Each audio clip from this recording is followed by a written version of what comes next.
You know what I love? When my inventory gets bought out and we see trends in cards. So the first one we're going to be talking about today, along with some interesting tech choices, price changes based on the metagame, yada yada yada, all the things that you guys come to know and love here. So first up is Saravis, the Ancient and Ascended. We've seen this card come up many a times in strategies, and here we are yet again. So you can ritual summon this card with Sprite's Blessing. We don't care about that.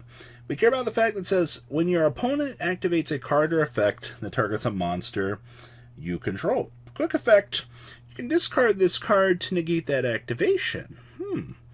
And then our on-field effect doesn't matter. So basically, this is a hand trap that allows us to discard it to prevent something that we control from being targeted. Now, why would we actually want to include this in our deck? Well, in Dragon Link, the whole Herald of the Arclight play, basically the opponent has to out the Herald.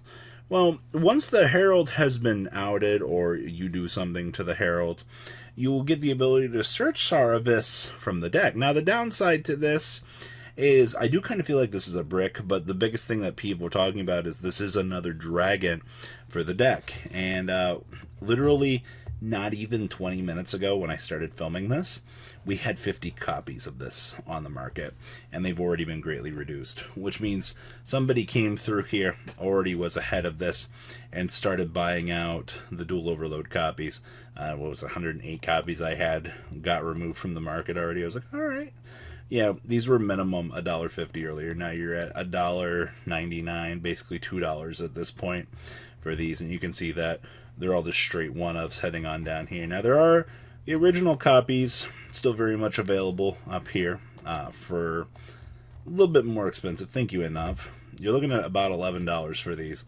But this appears to be a new trend for Dragon Link, giving you the ability to basically search another out. Like I said, I feel like it's one more brick in the deck, and it might not be necessarily worth it. But if it's being bought out, the rate it's being bought out right now, I guess that there is some sort of validity to wanting to try this. All right. Now, speaking of Dragon Link, I just wanted to kind of touch on Chamber Dragon Maid's little inclusion. Actually, just Dragon Maids in general in the Dragon Link strategy. Now, we've been seeing Dragon Maids come in and out. Some builds aren't playing it, some builds are playing it. It's because you get the ability to interact with the spells for Dragon Maid. Also, they are dragons, alright? Downside to this is you kind of have to play a small Dragon Maid engine inside of your deck. The advantage is your payoff is really good for this, actually.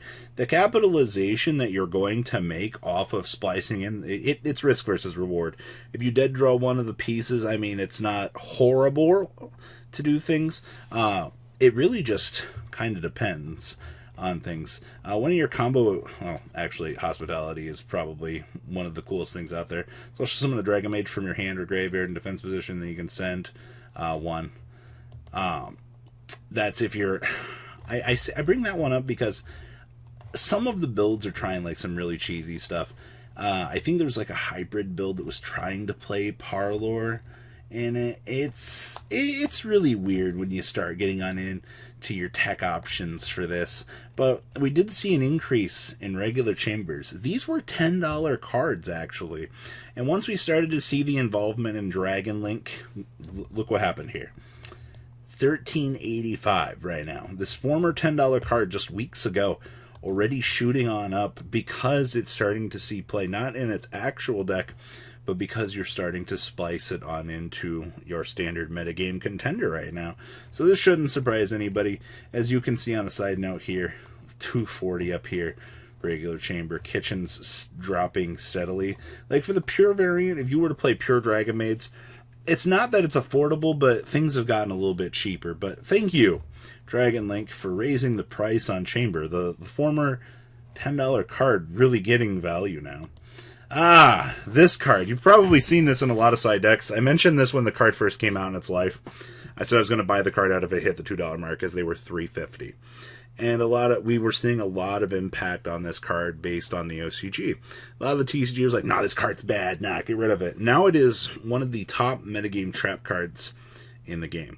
Target one monster in your opponent's graveyard, special summon it to your field, but its effects are negated. Then you can banish one monster from both players' fields that have the same type as each other. You can only activate one Ice Dragon's Prison per turn. Huh. I get to mess with my opponent's graveyard. I get the ability to interrupt. And, I mean, I don't know what else you want me to tell you on this. This card is an absolute monster at what this card ends up doing to some of these strategies, alright? Do not underestimate the power of a good, well-timed DD Crow and the ability to spot removal things off of the opponent's field. Alright, and I mean, the metagame has already told us that this card should have never been a $4 card in its life. 39 current listings available on Ice Dragon's Prison. At this point, literally 1717. All the way around, you can clearly tell that this was one of those cards that the metagame might have been wrong about. Alright, so I'm glad to see that this card is still impacting today's market on a much higher level, even though the card was deemed bad by some people at the beginning of its life. So that's interesting. Now, I do want to cover a couple other things here, because there's been some movement, actually, in some smaller sides of the market. Not necessarily a bad thing, but it's been interesting. Now, I did mention a while ago that the banning of Red Eyes Dark Dragoon in the OCG would slowly start to put the nail in the coffin in our side of the market. It wouldn't be a great push here, but as you can tell, we have 106 listings of Dark Dragoon on TCG. Now, why is that worrisome? You will continue to see natural market progression with this card. People will continue to undercut each other because they simply just want to get rid of these. We're heading into a ban list. We already know that the OCG amputated this card, and we know that players just don't like Red Eyes Dark Dragoon for what it's done to the game at this point. With that all being said, though, is the card going to get banned ASAP? Personally, I think it should, but no events means maybe we'll get to watch it be around a little bit longer. But at this point in time, just be aware that the Dark Dragoons have started kind of going down. I remember when these were like $45. So, interesting enough, down, down, down they go. Now, the Golden Lord. Now, we have the impending rumor that this card might be getting a reprint in the next Gold Series, but the card has officially gone underneath $100 at this point, which is very interesting. I see that we have $111 was our market price for this, and then $94 is lowest. Also, just because the Golden Lord's getting reprinted, what happens to the things like the Old Elixirs? I mean, if no reprint, $4 I see here. And Cursed Eldland. Oh, this is an interesting buyout that recently just happened. Ah, yes. $5 on Eldland. 7 listings, by the way. And that's it. So at this point in time, just because like the Golden Lord's getting announced, of course people are going to go through and buy the sub back-end cards for the deck. But interesting little movements happening. The Golden Lord's dropping, but his support is adjusting in price. I'm glad to see that the old elixirs and stuff are very cheap still. Higuero still coming in cheap. So yeah, decent prices for the Golden Lord. Support Golden Lord going down. And then last sub note here, $1,100. The A320. I just wanted to kind of walk through here. Oh look, $14. They went up even higher. You remember the Numeron engine, right? Well, we have $4 field spells, as you can get a cheap one here. But the Numeron stuff kind of exploded on itself. If you were to pick up Numerons today, callings are $2. It really goes to show that Blurred did not age well in terms of the market. So, hey, look, 80 cents on the gate. If you were to pick up 50 cents, the whole engine is still very affordable. And see, 55 cents. Like, look at this. It's so cheap. you should have no problem picking up the Numeron stuff if you were to play the deck today. So, I mean, hey, stuff sees less play in the metagame, it goes down. People can pick it up, it's affordable.